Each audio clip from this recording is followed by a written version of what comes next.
Hello, everybody. Welcome to this special curator's introduction of the Silk Roads exhibition here at the British Museum, which is now open and running until the 23rd of February next year. So still plenty of time for those of you who can make it to come and see the show for yourselves.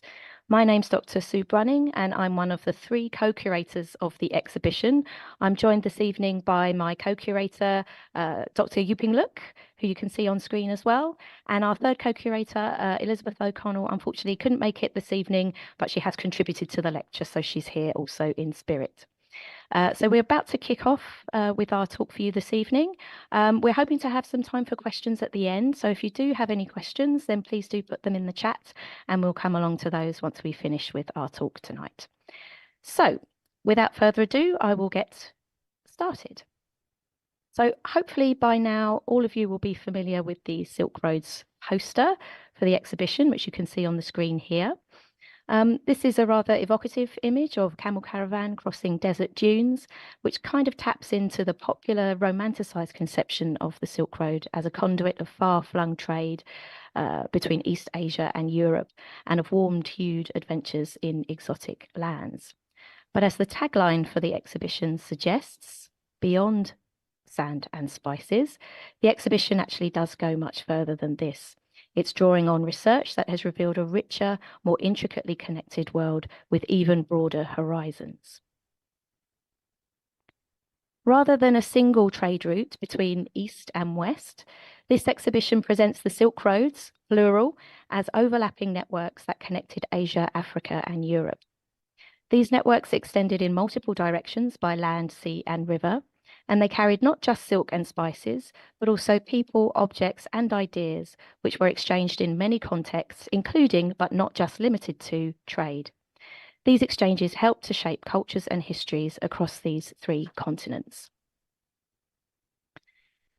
Now, in order to cover this vast geographical scope, the exhibition focuses on a narrower time period between around 500 to 1000 CE.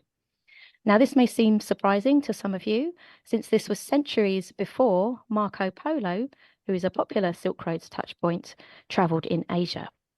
But this period is a rather defining slice through the Silk Road's very long history, and it witnessed great activity along these networks. We see several significant polities being active across continents. We see also the spread and development of major religions, Buddhism, Islam, and Christianity, which were connecting vast regions through this time. We see large-scale migrations of peoples also taking place and commerce increasing to a new scale. It also marks the final moment before these connections reached the Americas, with the arrival of Scandinavian Vikings on Newfoundland around the year 1000. So visitors to Silk Roads will experience this densely networked world by making their own epic journey from East Asia to Northwest Europe. The very first object in the exhibition highlights the scope of the journey ahead. It's a figurine of the Buddha made in what is now Pakistan in the years around 600, but it was found thousands of kilometers away on the tiny lake island of Helge in Sweden at a site dating to around 800 CE. Now, this figurine obviously poses very interesting questions about the extent of connections in the past, which the exhibition, of course, will proceed to explore. After you encounter our Buddha figurine, the exhibition will then take you on a journey through 5 large geographic zones, starting in East Asia, as I've mentioned, and ending ultimately in Northwest Europe. These zones are linked together by 6 smaller case studies, which appear like coloured beacons in the exhibition space. Each one of these focuses on a particular group of people or a place that bridged cultures. The winding route that you will take will hopefully give you an impression of the very intricate multi-directional nature of the Silk Roads networks just by how you move through the exhibition itself.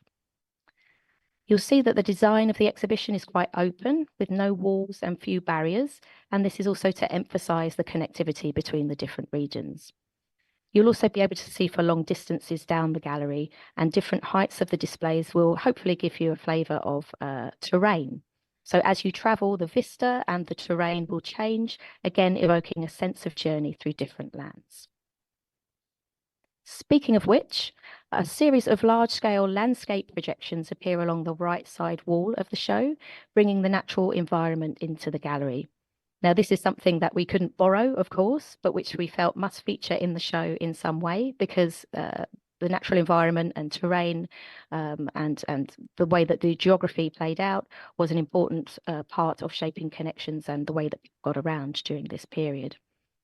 These images are supported also by an ambient soundscape of environmental and travel sounds. Again, we hope immersing you in that sense of journeying through a past world. Now, within this rather epic story are opportunities for quieter, more personal connections through objects that evoked individuals who lived, travelled, worked, or died on the Silk Roads. There will also be several spotlights on new scientific research, which was undertaken by the curatorial team, with scientists both inside and outside of the museum. So we'll now take you on a sort of whistle-stop tour of the exhibition and some of its highlights. And I'm going to hand over to my co-curator, Yu-ping, who will be your first guide. Yu-ping and I are going to alternate as speakers throughout the talk today. Pretty much like a busy Silk Roads route, if you like, but also emphasizing the deeply collaborative nature of how this exhibition has come together. And that's something that we'll return to at the end. So thank you very much, Yu-ping. Thanks, Sue. Hi, everyone. Our journey begins in East Asia, where we encounter the cosmopolitan capital of Tang Dynasty China, or present-day Xi'an, or in the past known as Chang'an. China is closely associated with the concept of the Silk Roads. Its connections extended not only to the west, but in other directions as well, including to the Korean Peninsula and islands of Japan. The spread of Buddhism from India across these regions further strengthened their connections. Additionally, objects from distant lands reached Chang'an as well as capitals further east. And this is why we begin our journey in Nara, historically known as Heijokyo in Japan. Among the imports found in Japan during this period was glass made in West Asia. Scientific analysis conducted for this exhibition on the necklace that you see on the screen found that the composition of some of the beads was consistent with glass made in the Sasanian Empire based in Iran and Mesopotamia. Small and easy to transport, these beads likely reached Japan via China or through Indian Ocean maritime routes. Interregional connections between Nara, Japan and Tang, China are exemplified by a bronze epitaph discovered in the Nara prefecture. Written in Chinese and in the format of Chinese classics, it records the life of Minono Okamaro, an envoy to Tang, China, who embarked on the perilous journey over the seas in 702.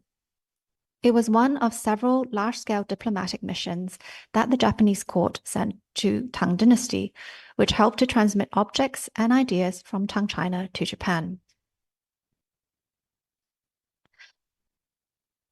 In the 7th century, Shilla in the Korean Peninsula conquered its neighbors and consolidated control over much of the region.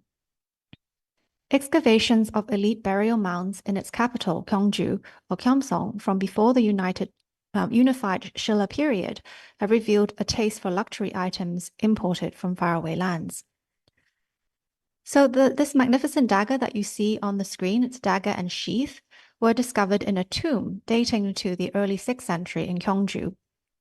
Analysis of the gold content suggests that it was not made locally. It's adorned with gold mounts set with garnets and glass, a technique known as cloisonné, which probably developed in the Black Sea, Caucasus, or West Asian region. The lower part of this dagger and sheath has a distinctive trapezoidal shape that was popular in northwest China and Central Asia. Its garnets may have been sourced from places like South Asia.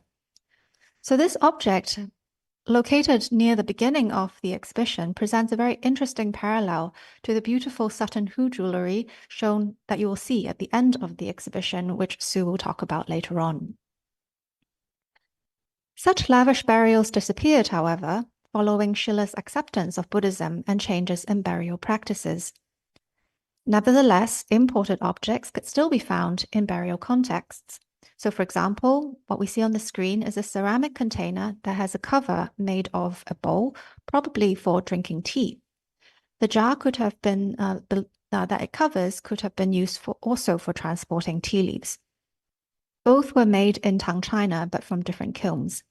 They were brought together in Schiller and repurposed as a funerary urn that were placed inside a locally made ceramic outer container and then buried. Moving west, we arrive in Tang Dynasty China. Its capital, Chang'an, at its height, was the largest city in the world, with a population of around 1 million. Envoys, merchants, monks, entertainers, and artisans from near and far arrived here, and the period saw a flourishing of interest in foreign customs and goods. Cosmopolitan tastes are reflected in striking ceramic figures buried in tombs, including representations of foreigners with stereotypical high noses and deep-set eyes. They have been described as representations of people to the north and west of China, and some would even specifically associate them with the people known as the Sogdians of Central Asia. And we will encounter the Sogdians and learn more about them later on. Such ceramic figures are often depicted as animal grooms, entertainers, or merchants carrying goods for sale. The posture of the example you see on the screen suggests that he was meant to be paired with a horse or a camel. Also, you can note his costume with the wide lapels and narrow sleeves. It was a type of costume that we will also encounter later on. Ceramic figures of camels are another example of this interest in the wider world. In the center of the screen, we see a two-humped Bactrian camel that was common, an animal that was common in Central Asia. This example carries a combination of items that were imported to and exported from China. So we see in this detail, the green item on the back of the camel is depicting coiled silk. Further on the other side is probably depicting folded fabric. There's also on the back of the camel a West or Central Asian ewer. There's also a mysterious object that possibly represent a piece of ribbed meat. And this is all around this large bag that is covered with the monster mask. So China during this period remained a major supplier of fine silk in many parts of the world. Sorry. Forms of ewers and cups derived from West and Central Asia and the Mediterranean became popular in the Tang Dynasty, which coincided with the fashion for drinking grape wine. Craftsmen in China imitated these shapes, combining them with decorations that were well established in China, as seen on this small stem cup on the screen. Now we move south to the first case study of the exhibition that highlights the scale and extent of maritime connections in the latter part of the period covered in the exhibition.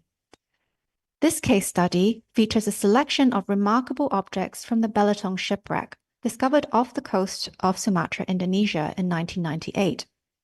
The ship, which sank around the year 830, carried a cargo of over 60,000 items, the majority of which were Tang Chinese ceramics, most likely intended for ports in West Asia, such as Basra, under the Abbasid Caliphate. Some of the rarest items discovered in the wreck are three early examples of Chinese blue and white pottery.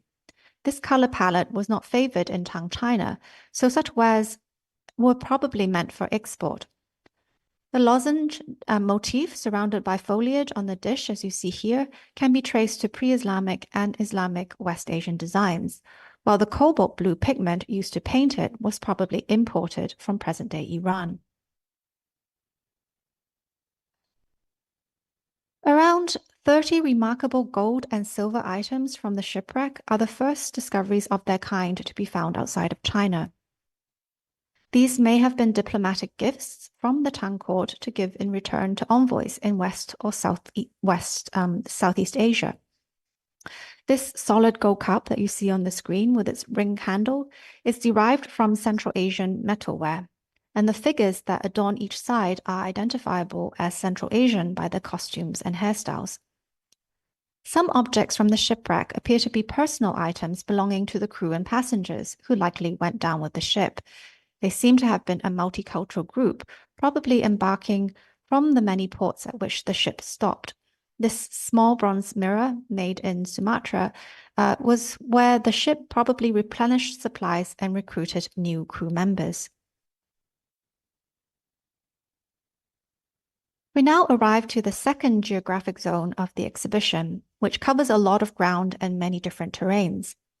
We continue in Southeast Asia and the Srivijaya Empire, which controlled the waters where the Belatongue shipwreck was found, and a region where spices could be procured. The first part of this section explores the spread of Buddhism that originated from India. We have already encountered Buddhism in East Asia, and here we will introduce its development in Southeast Asia and the Tibetan Plateau. For instance, this beautiful bronze Buddha was made in Bihar, a region in northeast India, and the location of many Buddhist sacred sites. It was thought to be found in Tibet, a region that adopted Buddhism in the 8th century. Such portable Buddhist objects would have facilitated the transmission of artistic styles. From the Tibetan Plateau, we move northeast, forming a kind of loop to reach Dunhuang in present-day Gansu Province, China. Dunhuang was at first a military garrison and then an important Buddhist site. This journey will then continue westward, braving the formidable Taklamakan Desert, and where we will encounter kingdoms and settlements of the Tarim Basin.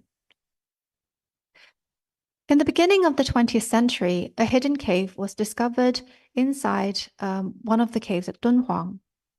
It was packed with tens of thousands of manuscripts, paintings, textiles, and other objects. Judging by the dating on the manuscripts and wall painting that concealed its entrance, the cave was sealed most likely in the early 11th century. The discovery of this cave, commonly known as the library cave, has transformed understanding of the cultures that came into contact in this part of the world. And some of the objects from the library cave are now in the British Museum as part of the Mark Orlstein collection.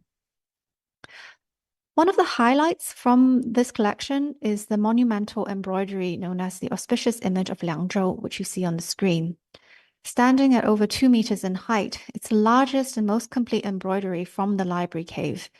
It depicts a standing Buddha emerging from a rocky landscape, flanked by bodhisattvas and disciples. It highlights the use of silk, possibly derived from further interior of China for religious purposes. It also reflects the localization of Buddhism around Dunhuang, as this subject matter refers to a Buddha image that emerged miraculously from a rocky mountain in Liangzhou in present-day Wei in the Hexi corridor. In other words, this is representing the Buddha, suggesting that the Buddha could appear not only in India, where Buddhism originated, or the interior of China, but also in regions surrounding Dunhuang. Another memorable object in this section is this energetic sketch of a camel and horse with their grooms. There's a hint of a whip at the right end of the sketch, indicating it was once part of a longer painting. This sketch shows envoys leading animals intended as tribute because they don't carry loads, and the grooms wear headdresses of government officials. During the 10th century, Dunhuang was under the rule of a local military commissioner that pledged allegiance to Chinese dynasties. There was frequent diplomatic engagement between Dunhuang and its nearby polities, including neighboring kingdoms in the Tarim Basin, as well as with Chinese dynasties, which is reflected in this drawing. There is also draft Chinese text written on both sides of this work that describe the local military commissioner, his wife, and the Buddhist patronage activities. And so this is an example of paper being reused. As we enter the Tarim Basin, we will encounter different peoples, like the Uyghurs, one of the early Turkic peoples who may be considered one of the ancestors of today's Muslim Uyghur population. The Uyghurs of this period in the 500 to 1000 CE were not Muslim, but followed other religions, including Manichaeism from Mesopotamia that spread along the Silk Roads. There is a fragment of a wall painting that you see on the screen from Kocho or Gaochang near Turpan, along the northern route that skirts around the Taklamakan Desert. It portrays a Manichaean electi or clerics dressed in distinctive white priestly clothing and headgear. Another group of people we will encounter are the Khotanese, that formed a Buddhist kingdom in the southwest part of the Tarim Basin. The language of these people was derived from Middle Persian and written in a script related to Brahmi from India. A famous painted wooden votive panel records the legend of how sericulture, or silk farming, was brought to this region via a resourceful princess who hid silkworm eggs and mulberry tree seeds in her headdress when she traveled from her homeland to marry the king of Khotan. According to this legend, this princess came from a so-called Eastern kingdom that possessed the secrets of silk farming, long only practiced in China. And she's depicted in the center of this painting, which also shows signs of the successful outcome of her actions. And by the 7th century, which is when this votive painting is often dated to, Khotan had a flourishing silk industry.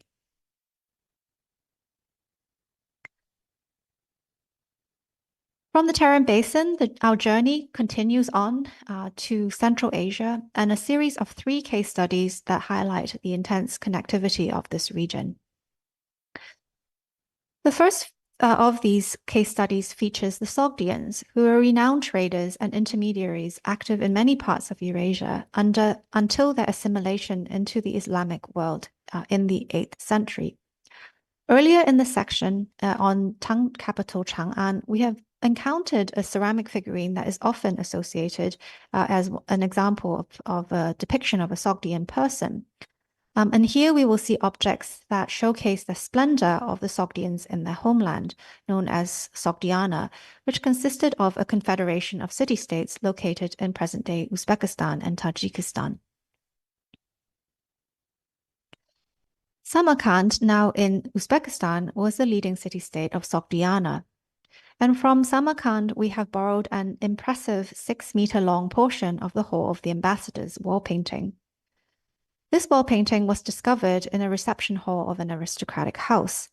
This portion that we have on display in the exhibition is from the south side of this wall painting program, and it depicts a local ruler, further along on the right, and his entourage visiting the shrine of his ancestors to pay their respects.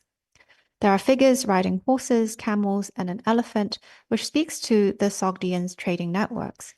And the complete wall painting program, which will be shown in an exhibition video, has a central scene showing figures from near and far honoring the local Sogdian ruler, including from Tang China and the Korean Peninsula. There are additional scenes from this wall painting program depicting the Tang court and imagined scenes of India, which reflects the Sogdians' understanding of themselves as integral to regional and far-reaching networks. The Sogdians traded in a great variety of goods, including wares that they made themselves. And Sogdian metal vessels have been excavated from sites in China, including one quite similar to this example, which was excavated near Samarkand and have been dated to the 6th to 7th centuries. It has a Sogdian inscription on the side, indicating that it was once owned by a local leader. In the next case study, we move to a region south of Sogdiana, and this region was known during this period as Tokaristan, formerly Bactria, which straddled northern Afghanistan, southern Uzbekistan, and Tajikistan. Buddhism from India was adopted in these parts in the 2nd century, but it seems political instability led to its decline until the 7th and 8th centuries when the region came under Turkic dominance and Buddhism experienced a revival. New Buddhist monasteries were built, including one called Ajinatepa, where sculptures are shown in the exhibition. The sculpture that you see on the screen on the right depicts the torso of a figure, perhaps of a bodhisattva or a princely figure dressed as a bodhisattva. The other figure depicts a lay follower of the Buddha.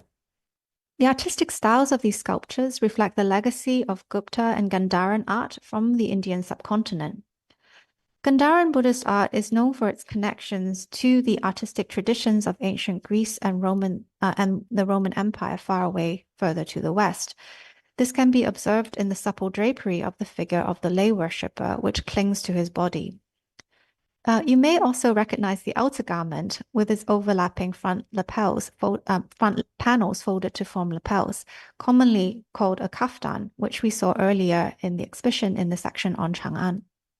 This type of dress was suitable for riding, and it developed among the nomadic and semi-nomadic peoples of the steppe. This was a type of clothing that became popular across Eurasia, which links us to the next case study on the Vikings. And I'll now pass back over to Sue. Thanks very much, Yu-ping. So the next part of our journey is the next case study, and it introduces the Scandinavian travellers who are popularly known today as Vikings. And some of you might be surprised to meet them in this part of the map. In fact, the Vikings were a critical bridge between cultures and very active partners in transcontinental exchange in this region. From around the 8th century, Scandinavians, we think mainly from Sweden, were increasingly crossing the Baltic Sea to exploit and settle along the rivers of what is now Eastern Europe, Ukraine, and Russia. These riverways offered lucrative connections to the Byzantine, steppe, and Islamic worlds, and even possibly beyond.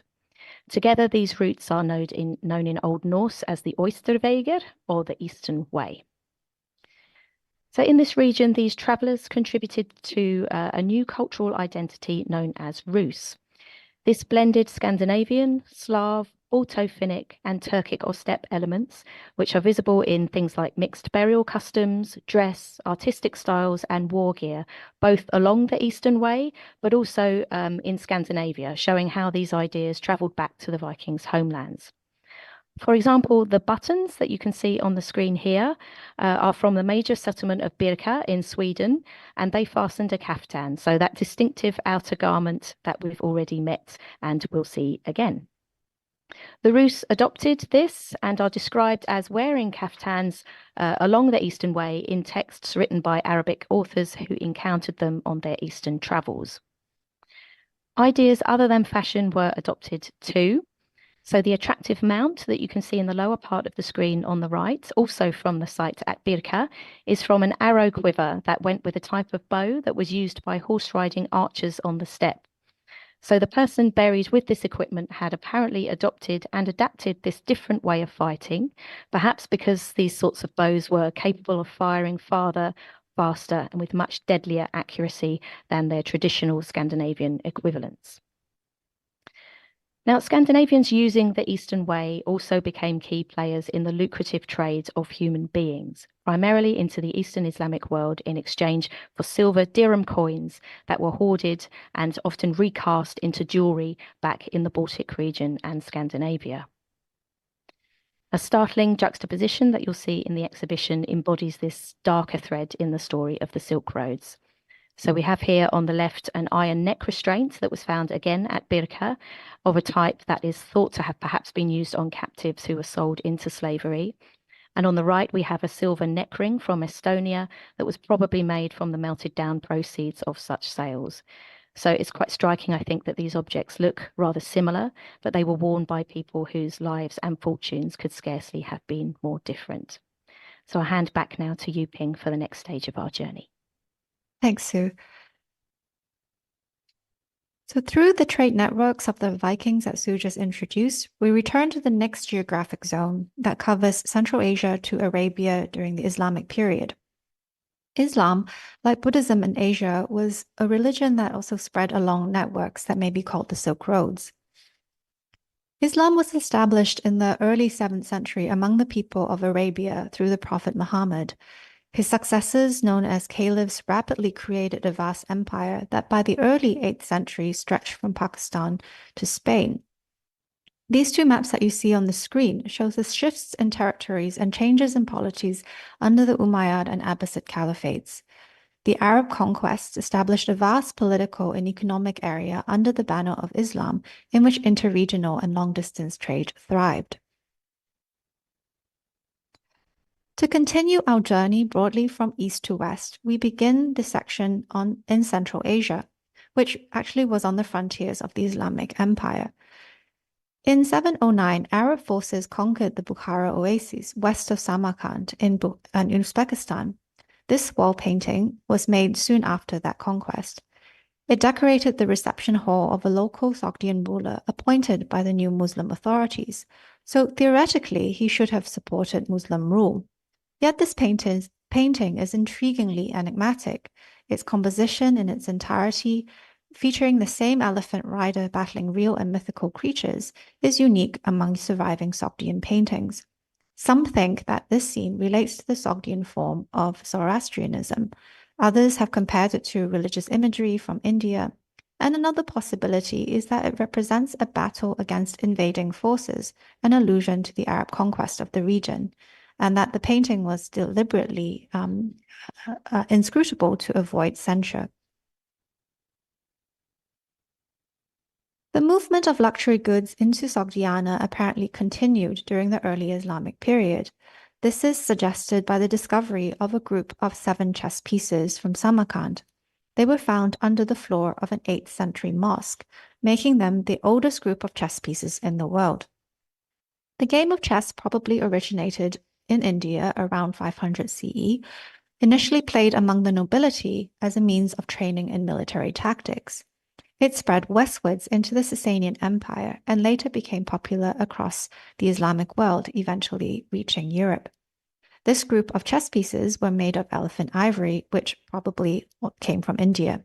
The carving suggests divisions of an army, and for example, the 2-foot soldiers that you see with the simplest design are probably equivalent of the pawns of the modern-day chess game. As we move westwards towards Arabia, we encounter architecture built by the early caliphs, which incorporates elements from earlier traditions. This lion sculpture was found in the throne room of Mashhad, a winter palace of the Umayyad Caliphate on the fringes of the desert of Jordan. The impressive depiction draws on associations between lions and rulership as symbols of authority, well established in Sasanian culture. The elaborate facade of Mashhad further adapted botanical imagery and other motifs from the Sasanian and Byzantine traditions. Mosaics that adorned early Islamic buildings also relate to the Byzantine tradition in which they were commonly used in Christian churches. This mosaic fragment decorated the floor of a bathhouse called Casa Amra in the Jordanian desert. It has a geometric design made of stone and red and green glass tesserae. Although this example has not been analyzed, there is evidence of glass tesserae from the Eastern Mediterranean being used in buildings in the Islamic world. Imports from afar inspired new developments, such as the introduction of paper-making technology from Tang China to West Asia via Central Asia. Paper was lighter, cheaper, and easier to produce than parchment made from animal skin, and it was increasingly adopted in this period, facilitating the spread of knowledge. Ceramics was another area of cross-cultural exchange. In an earlier case study, we saw Tang Chinese ceramics, most likely destined for ports in the Arabian Peninsula and the Persian Gulf. And potters in West Asia were used to producing coarser, lower-fired earthenware, and ceramics from China were fired at higher temperatures and were admired for their whiteness and translucency. With the arrival of Tang ceramics in large quantities, potters in West Asia started to imitate its form and decoration. And here we see an example of one such wares that reflects connections with wares from China. It also has this blue decoration of cobalt derived probably from Iran, which happening at the same time as Chinese potters in the Tang dynasty were also experimenting with this kind of pigment.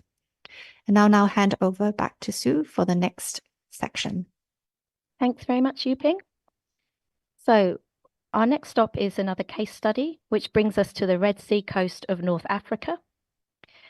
Like today, the Red Sea was a strategic waterway linking the Indian Ocean and the Mediterranean world, and it was an important region in itself, connecting Africa and Asia and Arabia.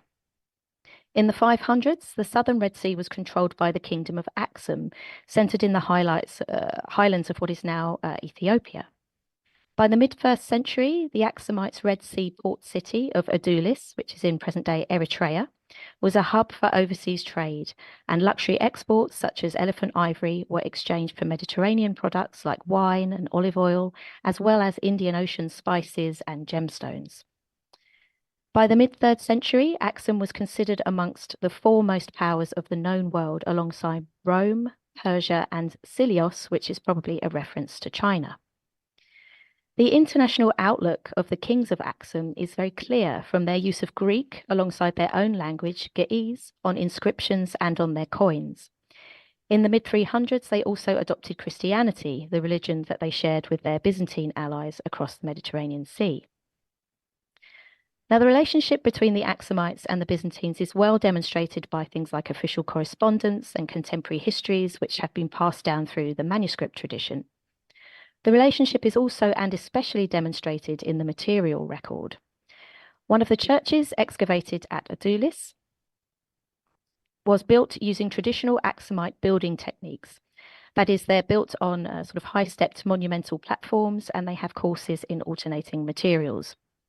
But the church's chancel screen was carved from Pro-Canesian marble, which is shown here on the right of the screen, and this was quarried near Constantinople under Byzantine imperial administration. The distribution of such marble church kits, if you like, around the Mediterranean, as well as shipwreck evidence, show that they are part of a Byzantine imperial building program.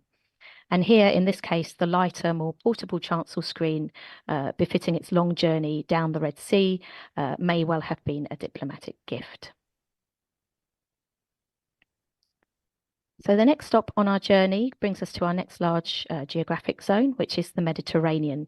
And this, in the mid-500s, was ruled by Byzantium, and by 1000, its southern half by the Fatimid Empire. So just as in previous periods, the Mediterranean Sea did not hinder connectivity, but facilitated it.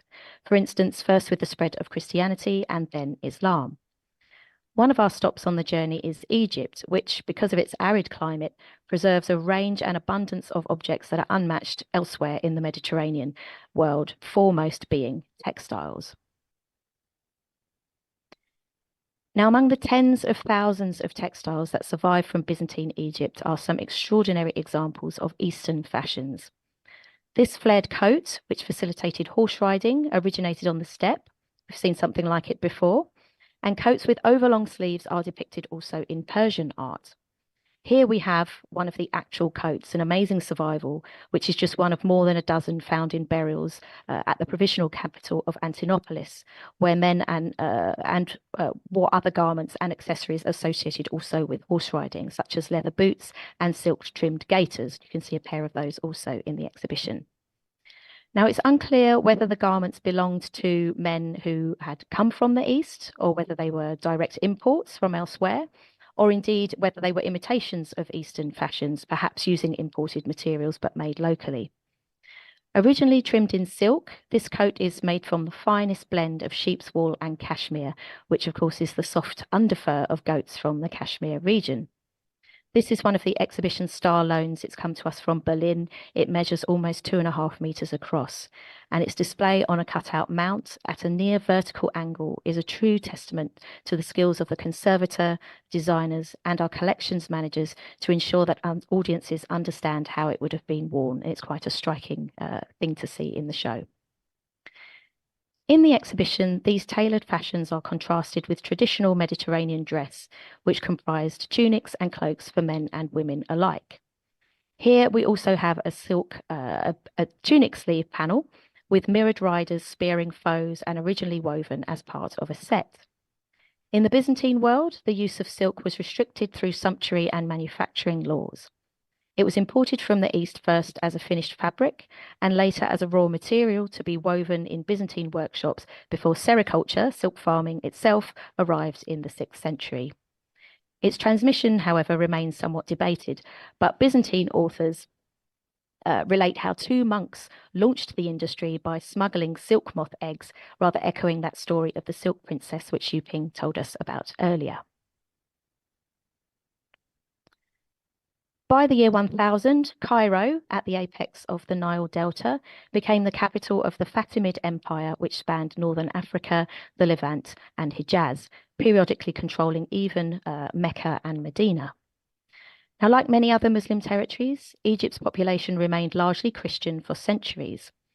And under the Fatimids, the lusterware technique developed in Iraq was perfected here. One of the finest complete examples shown on the screen juxtaposes this Islamic world achievement with a Christian subject, here a priest holding a lamp or censer. Under the Fatimids, a Jewish minority also periodically thrived. One community in Cairo's earlier twin city of Fustat is well known to researchers through an extraordinary cache of texts that very nicely parallels the Dunhuang Library Cave, also highlighted a bit earlier by Yu-ping. The Cairo Geniza has been described as an anti-archive or a counter-archive because it contained not what was kept, but what was thrown away. For hundreds of years, the community here placed their worn-out books in a sacred storeroom, or geniza, within their synagogue. Not wishing to dispose of any text that might contain the name of God, the community kept all kinds of manuscripts in a variety of languages and scripts, foremost being Hebrew, but also Arabic, Aramaic, and Judeo-Arabic. That is the Arabic language that was spoken in everyday life, but written in the Hebrew script, which Jewish children learned as part of their religious education. Paper was a precious commodity, and as at Dunhuang, reuse was very common. Now, the documents themselves reveal that networks of Jewish traders had links from Al-Andalus to the west and to the east to India and beyond. Now, travel at this time could, of course, be quite dangerous, and traders themselves were targeted as commodities for sale. This plea in Hebrew on the right side of the slide is addressed to Nahre ben Nissim, a well-respected scholar and merchant. It requests payment to ensure the release of 3 Jewish traders held captive by pirates before being ransomed by Italian merchants. So our next stop and our final case study arrives on the Iberian Peninsula to tell the story of Islam's arrival on the Western European continent in 711 and the subsequent establishment here of Al-Andalus, an Umayyad emirate that was initially governed from the caliphates based in Damascus before becoming a flourishing independent caliphate of its own right, rivaling the Abbasid East and the Fatimid South.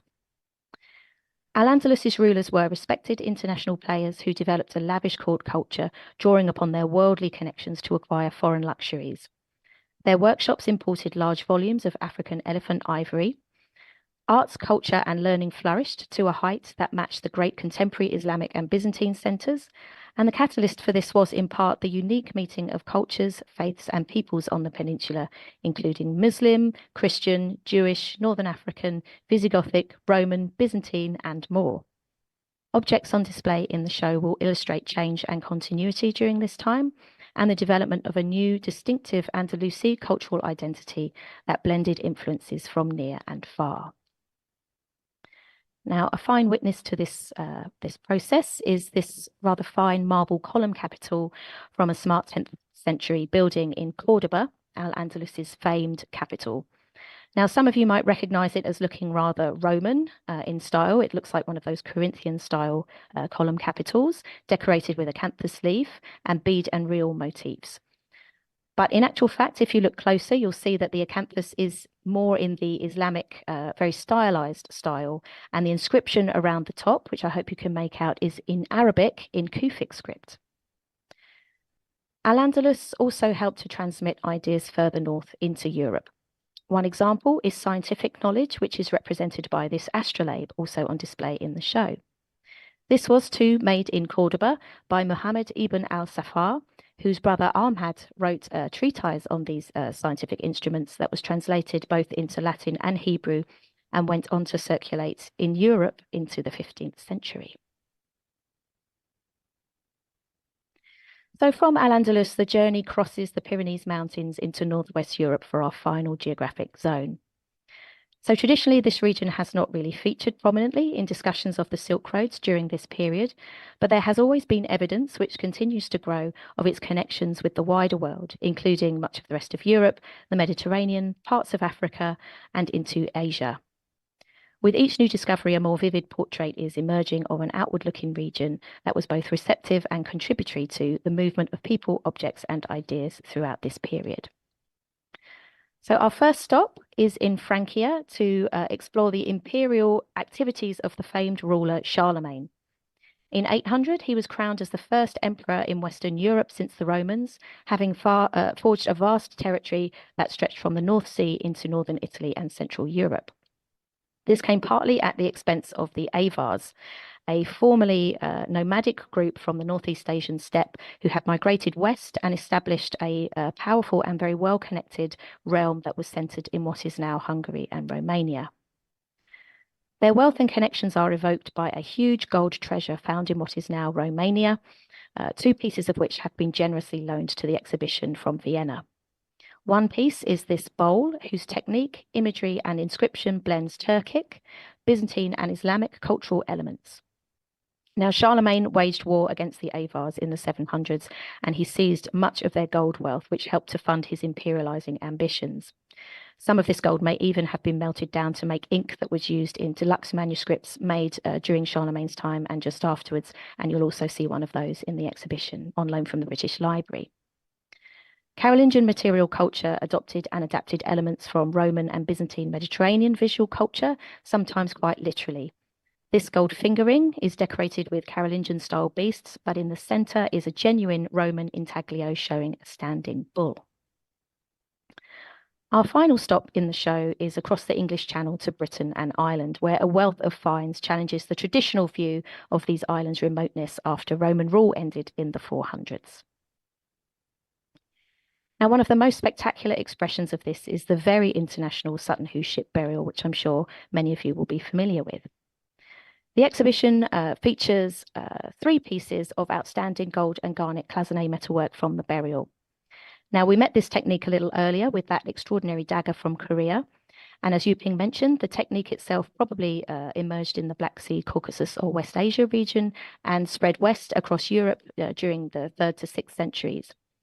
But it was not only the technique that had travelled vast distances, because the garnets that characterise cloisonné metalwork were also themselves travellers.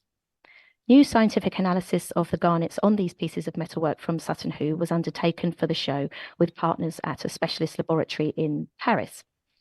Preliminary results have indicated that the garnets in these pieces originated in Czechia, so not too far away, but also from much further away in Sri Lanka and India. The maker of this scabbard button on the screen exploited the different colours of the garnets from these different places to enhance the design, using orange-red garnets from Sri Lanka and Czechia to pick out a cross motif and set this against darker, lovely plum purple coloured garnets from India. Now, much less shiny, but nonetheless rich in its storytelling, I would argue, the exhibition's most northerly find are these ceramic fragments recently excavated from a high-status Pictish settlement in Rhynie, Aberdeenshire, up in Scotland, and loaned to us from the University of Aberdeen, who also excavated them. Now, these are fragments from amphorae, storage vessels, that brought wine, oil, and other commodities all the way from the Eastern Mediterranean to Britain and Ireland, showing that rulers here in the century after Roman rule ended continued to cultivate cosmopolitan Mediterranean lifestyles, albeit in rather less temperate climates. The very final object in this section is also the final one in the exhibition, and it's the Franks casket, another sort of icon of the British Museum's permanent collection. Now, contrasting with the Buddha figurine that opened the exhibition, it had not itself travelled, but it blends knowledge and stories that had. Made in northern England around 700, the casket narrates Christian traditions, Northern European myths, and Jewish and Roman history captioned in Latin and runic Old English. So it offers really a parting image of a deeply connected world that was traversed by people, objects, and ideas. And it reminds us that while spans, speeds, and methods may change, connections and exchange between cultures have always been a part of humanity's past. So I'll now hand back to Yu-ping one last time, who will speak to us now about the many collaborations that underpin this exhibition. Thanks, Sue. All exhibitions at the British Museum involve a large team of colleagues who work incredibly hard to make it happen, but this exhibition, Silk Roads, goes beyond the norm in its experimental approach to tell big stories in a museum setting. This is the first major exhibition at the museum that has a team of 3 curators from different departments and with different specialisms. Each of us has had to step beyond our comfort zones and stretch well beyond our areas of expertise. And we have been supported by project curator Zumrat Ilyasova, who, as well as generous colleagues both inside and outside the museum, who offered advice and provided feedback on text and content. Additionally, this exhibition draws objects from nearly all collection departments of the museum to tell a story of connectivity. Trialing a multi-curator, cross-departmental approach to developing and presenting connected narratives was part of the aim of this project from the beginning. It shows the potential for reimagining permanent displays and further developing partnerships and future projects as the British Museum looks forward to major redevelopment. Scientific research was an important area of collaboration for the exhibition. The curatorial team worked with internal and external scientists to develop projects analyzing artifacts in the exhibition, helping us gain a more precise understanding of materials and making techniques. So, for example, I worked with Diego Tamburini in the scientific research department in a collaboration with the China National Silk Museum and Zhejiang University, China. Using dye analysis and traditional production techniques, the project reconstructs as far as possible the original appearance of textiles from the library cave Dunhuang. What we see on the screen is the result of one of the reconstructions using the clamp resist dye method, where the wooden carved blocks are used to cover areas of the fabric, which is then dipped in a sequence of dye baths. This project, which is ongoing, reveals how vibrant such textiles originally were and how much more we still have to learn from these precious artifacts. Sue has mentioned earlier her collaboration with the Pixie Lab in Paris, which identified the origins of garnets inlaid into objects from the Sutton Hoo ship burial. Another project is Elizabeth's collaboration with a laboratory in Italy, which undertook the petrographic analysis of Proskenesian marble and other fragments from the church at Al-Andalus, which was mentioned in one of the case studies, to confirm its origins to quarries in a region of Constantinople. All these collaborations are woven into the exhibition narrative. This Silk Roads exhibition also brings together major loans from 29 national and international lenders, some of whom have never lent to the museum or to the UK before. So to achieve this, curators have built on existing relationships and developed new ones. From Europe, a new lender to the British Museum is the Historica Musik in Stockholm, which have loaned the remarkable Helio Buddha, which opens the show. And without some of the museums in Madrid and Cordoba, we would not have featured the story of Islam's arrival on the Western European continent. Particularly important for this exhibition was loans from Uzbekistan and Tajikistan, which filled gaps in the museum's collections and enabled us to bridge the Eastern Silk Roads to West Asia. I had the good fortune of visiting Samarkand and Tashkent for the first time 3 years ago, when all of this still felt very unreal. I sadly have not had a chance to visit Tajikistan, but through online discussions, we received support from the National Museum of Tajikistan. And further discussions took place with museums in Kyrgyzstan and Kazakhstan. And although in the end we could not borrow from them, they generously permitted us to include photographs of their objects in the exhibition book. All these layers of collaboration have resulted in an exhibition that offers a unique chance to view objects from across Afro-Eurasia together in one space, where they can be compared and contextualized. Ultimately, we hope the exhibition will inspire curiosity and reflection upon humanity's interwoven histories. Many of these stories and more are explored in the exhibition book, which you see the cover on the screen, co-authored by our 3 curators and an external author, Tim Williams, Emeritus Professor at the Institute of Archaeology, UCL. Other stories will feature in forthcoming public programming accompanying the exhibition.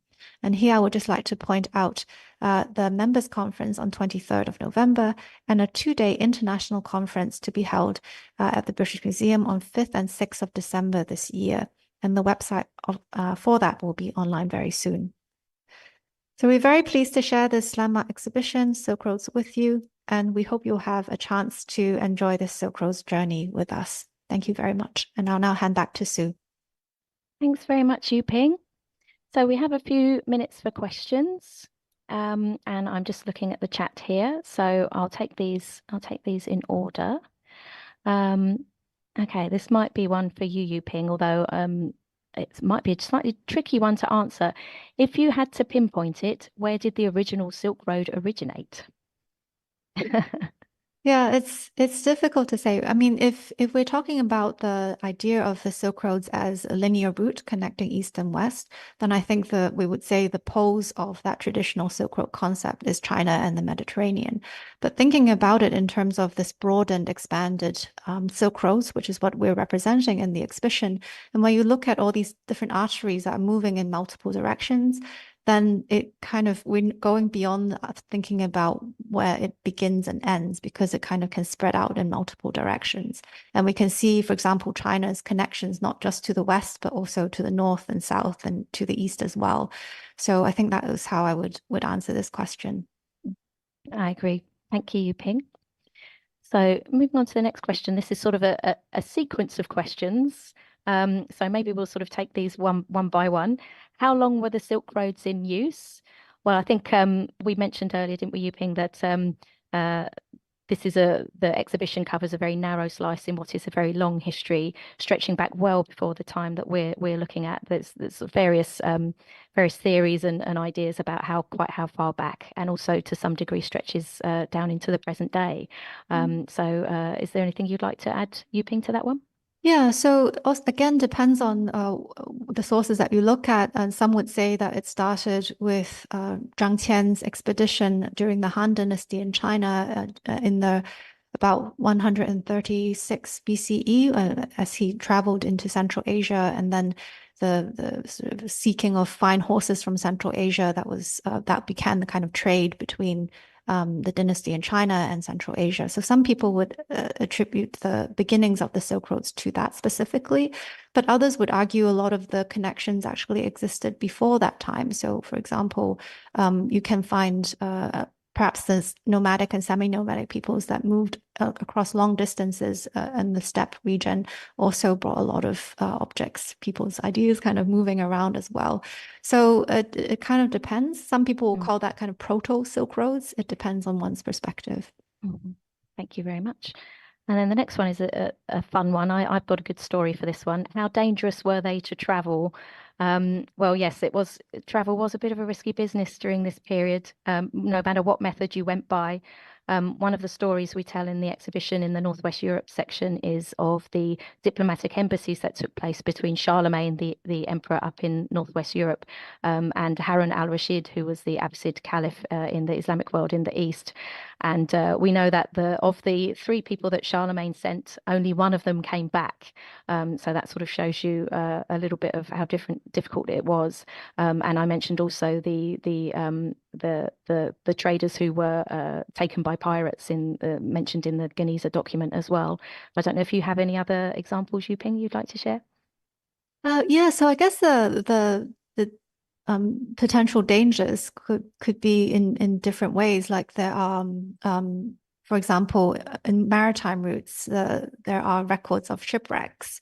The journey from the islands of Japan, like the envoys I mentioned earlier in the talk, traveling to Tang China, actually, it was quite a dangerous sea journey, and there was people who were quite fearful of taking that journey. So there's kind of the natural environment that can present quite a big threat to the travelers on these networks. And then there are probably bandits along the networks as well. So, for example, maybe we didn't quite we don't. For example, I can think of depictions of bandits in some of the manuscripts from Dunhuang or from wall paintings from Dunhuang.